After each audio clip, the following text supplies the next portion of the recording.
Crowd है ना। उमर साहब, आप 2 सीट से कॉन्टेस्ट कर रहे हैं, इसकी खास वजह? कोई बड़ी बात नहीं है। हम नेशनल कॉन्फ्रेंस के मेरे जो साथी हैं, बडगाम के जो वर्कर हैं, उन्होंने आगा रूहुल्लाह साहब, आगा महमूद साहब के जरिए से ये रिक्वेस्ट की, मुझसे गुजारिश की कि मैं बडगाम से भी इलेक्शन लड़ूं, क्योंकि खासकर बारामुल्ला के नतीजों के बाद मेरे साथी ये चाहते थे दिखाना कि ये इलेक्शन हम किसी कमजोर पोजीशन से नहीं लड़ रहे हैं, ताकत की पोजीशन से लड़ रहे हैं। मेरे यहाँ 2 सीटों से लड़ना ये कमजोरी का ये सबूत नहीं है, ये नेशनल कॉन्फ्रेंस की ताकत का सबूत है। क्योंकि अगर खतरा होता तो शायद मेरे साथी मुझे यहाँ से लड़ने की इजाजत नहीं देते, लेकिन इनका मुझे यहाँ से इलेक्शन लड़वाना वो इस बात का सबूत है कि चाहे बारामुल्ला हो, चाहे श्रीनगर हो, चाहे अनंतनाग हो, नेशनल कॉन्फ्रेंस के हक में आज एक हवा चल रही है। और उम्मीद करते हैं कि जब वोट गिने जाएंगे तो कामयाबी नेशनल कॉन्फ्रेंस की यहाँ पे होगी, और जहाँ जहाँ हमारे अलायंस के साथी हैं वो कामयाब होंगे।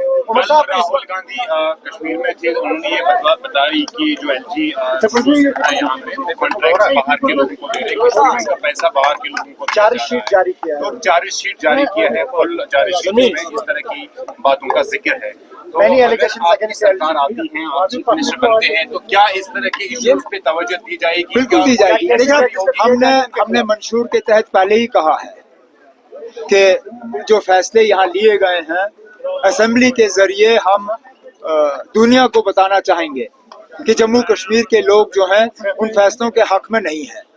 जहाँ तक पिछले 5-6 साल जो मिस गवर्नेंस का दौर रहा है, जो करप्शन के एलिगेशंस रहे हैं, जो सीनियर IAS अफसरों के तरफ से इल्जाम लगे हैं, उन सब पे जांच होगी, और अगर कहीं पे भी कोई कोताही रही, कोई कमी रही, कोई लोगों के साथ धोखा हुआ, तो उसका हिसाब किताब बराबर किया जाएगा। सर, अलायंस जो हुआ है उसमें कई लीडर्स जो है वो जैसे गांधरबल में कांग्रेस पार्टी के लीडर्स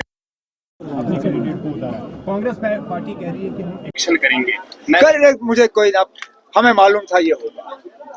किसी भी पार्टी में इलेक्शन के दौरान आप 100% लोगों को खुश नहीं कर सकते हो। मैं तो अपनी जगह इस बात से मुतमईन हूँ कि हमारे यहाँ डिसेंशंस जो मैं एक्सपेक्ट कर रहा था, एक्सपेक्टेशन से कम रही, और जहाँ जहाँ मेरे साथियों ने अपना जो उनकी जो ख्वाहिश थी इलेक्शन लड़ने की, उसको एक तरफ रख के जमात और अलायंस की कामयाबी के लिए वो मैदान में उतरे हैं।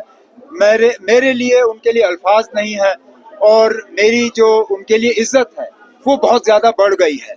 लेकिन मुझे इस बात का भी एहसास है कि कुछ लोगों ने अपने सेल्फ इंटरेस्ट को सामने रखा। चलिए, वोटर वहाँ खुद फैसला करेगा। मेरा आखिरी सवाल, क्योंकि इस बार जो है खुल के लोग सामने आ रहे हैं इलेक्शन प्रोसेस में, कोई चेहरा नहीं रखा है, इसका मतलब है कि काफी बढ़ जाएगी, क्योंकि कैंडिडेट्स भी AIP ने भी कैंडिडेट्स उतारे हैं। तो क्या इस बार थोड़ा सा डिफिकल्ट या डिफरेंट होगा इलेक्शन? क्योंकि डिलिमिटेशन दी हुई है। डिफरेंट तो होगा ही, कॉन्स्टिट्यूएंसीज के नक्शे बदले गए हैं, कॉन्स्टिट्यूएंसीज का जो मेकअप है उसका शायद कश्मीर में असर कम, लेकिन जम्मू में उसका अच्छा खासा असर देखने को मिलेगा। कुछ ऐसी कॉन्स्टिट्यूएंसीज जो हमेशा से मुस्लिम मेजॉरिटी कॉन्स्टिट्यूएंसीज रही हैं, वहाँ पे तब्दीलियाँ और बदलाव करके उनको बीजेपी के लिए जो है वहाँ फायदेमंद कॉन्स्टिट्यूएंसीज बनाने की कोशिश की गई। अब कहाँ तक बीजेपी कामयाब होगी उसके लिए हमें देखना होगा। हम भी अब उम्मीद कर रहे हैं कि बढ़ चढ़ के लोग इलेक्शन में हिस्सा लेंगे, क्योंकि कम से कम मीडिया के तरफ से जो वक्तन फवक्तन ये शोशा डाला गया था कि नेशनल कॉन्फ्रेंस जैसी पार्टी जो है वो सिर्फ बॉयकॉट में कामयाब होती है, इस बार तो कोई बॉयकॉट नहीं है। पार्लियामेंट में भी कोई बॉयकॉट नहीं था, हम 3 में से 2 सीटों पे कामयाब हुए। इंशाल्लाह इस बार भी बॉयकॉट नहीं होगा और नेशनल कॉन्फ्रेंस की कामयाबी रहेगी। सर, जो राहुल गांधी का स्टेटमेंट था, बीजेपी कह रही है कि अगेंस्ट आइडिया ऑफ इंडिया है, लोकल वर्सेस आउटसाइडर का जो कल राहुल गांधी ने पेश किया स्टेटमेंट में, बीजेपी कह रही है कि it's against the idea of India, जो लोकल्स को नहीं बल्कि नॉन लोकल्स को कॉन्ट्रैक्ट्स मिल रहे हैं। तो नहीं मिलने चाहिए, तो इसमें क्या बात है? बाकी रियासतों में तो आप इस तरह का नहीं करते हो। मुझे ना, चलिए आप बाकी मुल्क छोड़ दीजिए, तो मुझे लद्दाख में किसी नॉन लोकल को कॉन्ट्रैक्ट दे के दिखा दीजिए। लद्दाख के लिए कानून आज अलग है और जम्मू कश्मीर के लिए अलग। हालांकि हम एक ही रियासत से पैदा हुए, एक ही सरकारी ऑर्डर से हम दोनों की यूटियां बनी, लेकिन उनके लिए कानून अलग, हमारे लिए कानून अलग। वहां बाशिंदा बाहर का जमीन ले नहीं सकता, कारोबार कर नहीं सकता, ठेके ले नहीं सकता, लेकिन वो जम्मू कश्मीर के लिए नहीं। आखिरकार जो किया गया था वो ये कह के किया गया था कि हम जम्मू कश्मीर को बाकी मुल्क के बराबरी पर लाना चाहते हैं। अब आप तो लद्दाख के साथ हमारी बराबरी नहीं कर सके, बाकी मुल्क तो दूर की बात। और वैसे भी हमारा हक है ना, पानी हमारा, जमीन है हमारी, रिसोर्सेज हमारे, इस पे पहला हक हमारा क्यों नहीं होना चाहिए। आपने ग्राउंड असेसमेंट की बात की ना, ग्राउंड हमारे हक में है, लेकिन हम उन बेवकूफ में से नहीं है जो 400 पार की बात करें और फिर सिर्फ 240 पे अपनी गाड़ी रोकें। मुझे उम्मीद है कि जब वोट गिने जाएंगे तो जीत नेशनल कॉन्फ्रेंस और हमारे अलायंस की सर, होगी। कल गांधरबल में जो आपने एक्ट किया, टोपी उतार के लोगों को request allegations that the BJP is leveling against you, and one of them yesterday was that Ram Madhav claiming that National Conference is taking help from former militants. How do you see that particular statement coming in from Ram Madhav? Look, given that we know who the independents are that are being fielded in this election and who will benefit from their fighting, I think it's a bit rich of Ram Madhav Sahab to say the National Conference is taking benefit from ex-militants. Show us where. The campaign has only just started. I'm sure he has access to all the intelligence reports.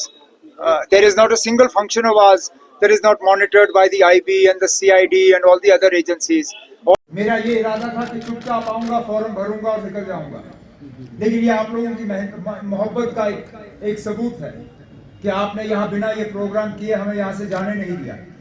और शायद यही इसी बात का नतीजा है कि जहाँ बारामूला की सीट में जीत नहीं सका, वहां तब भी बड़गाम के लोगों ने मेरी इज्जत रखी और मुझे यहाँ से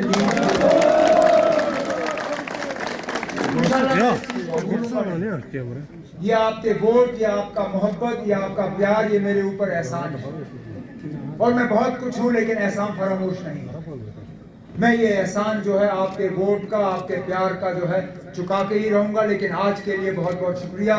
आगा साहब ने अपनी जगह इस इलेक्शन कैंपेन की जिम्मेदारी ली है, मैं जिम्मेदारी इनके हवाले करूंगा, क्योंकि मिलजुल के हम 90 सीटों पे ये इलेक्शन लड़ रहे हैं कांग्रेस के साथ।